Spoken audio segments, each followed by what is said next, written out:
Welcome back. Chapter 35, Catherine. I roll over, my eyes adjusting to the thin light seeping in through the cracks in the blinds, and see my mother crouched on the floor picking up Rice Krispies. I was hungry and spilled them, she whispered. Still lying, girl, tell her the truth. I watched her as memories of last night overpowered my mind. Your name is Ava Morales, I think. You've hidden from the world for most of your life, and you've kept me hidden too. I climbed out of bed and jerked up the covers while my mother finished clearing the last of the cereal off the floor. Did you sleep well? She asked. It's such an ordinary question, but nothing about today is normal. I nod, feeling unable or maybe unwilling to talk to her. I walk into the bathroom to brush my teeth and wash my face. When I come back out, my stomach growls loudly enough for my mother to hear it. Here. She reaches into her purse and pulls out a granola bar and a bottle of water. Where did you get these? She shrugs. They were in the Bonneville. I tear into the granola bar. It isn't until I've almost finished it that I realize my mother must be hungry too.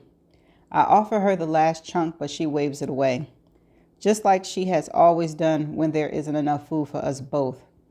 Something akin to guilt mingles with all the other emotions stewing inside me.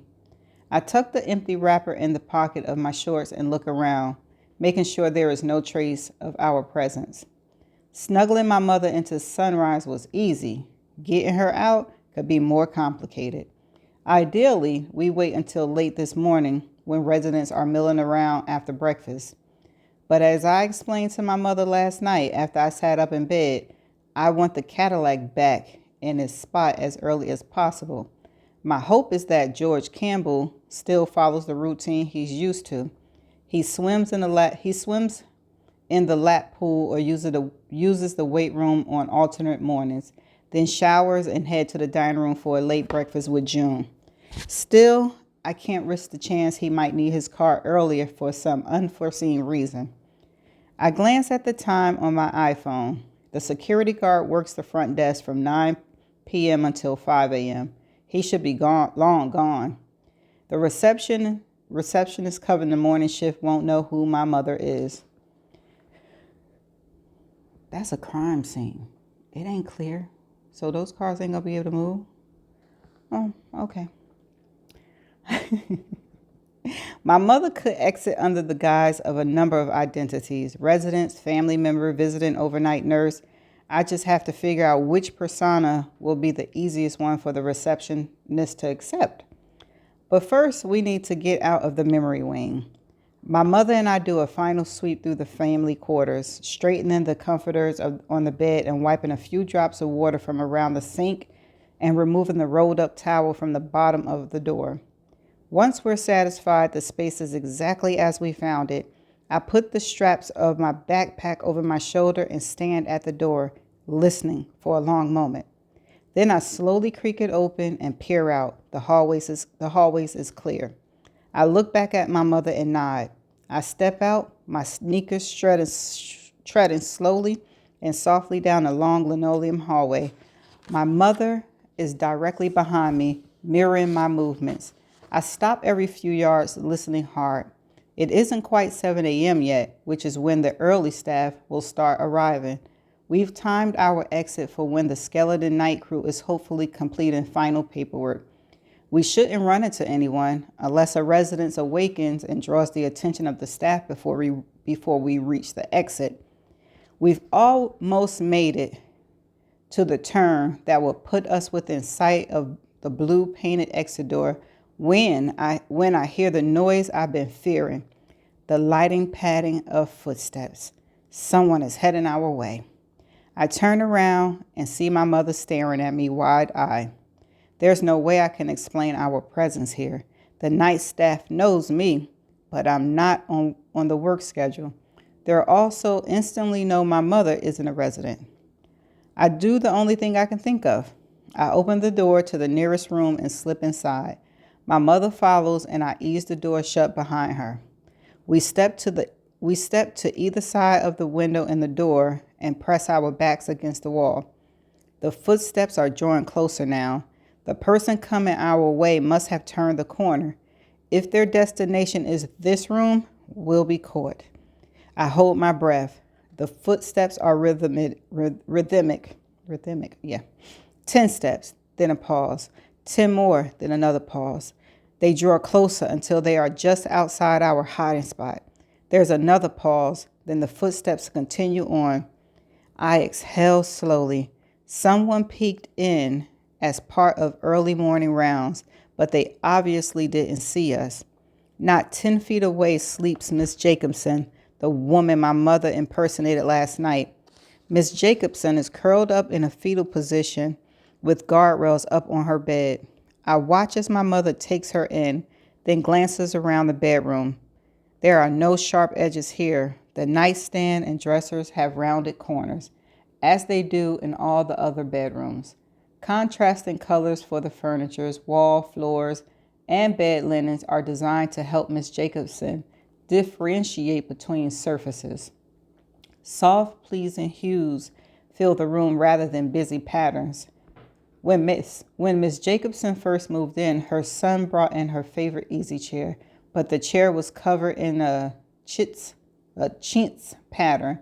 And one morning we discovered Miss Jacobson on her knees with a washcloth trying to clean the spots, the rosebuds in the pattern. Now the chair is slip covered in a solid green shade. There's a row of family photographs on top of the dresser, including one of Mrs. Jacobson, surrounded by her 4 children and 11 young grandchildren.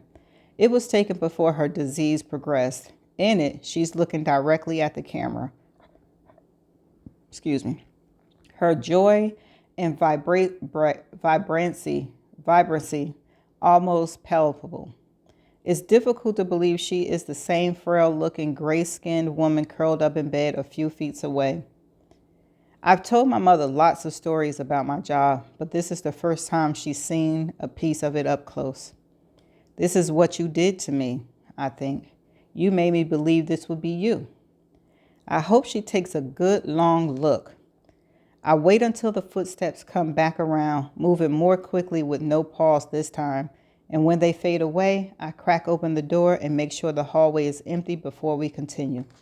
There's no cameras on that floor? We finally reach the blue exit door and I input the code, then push through.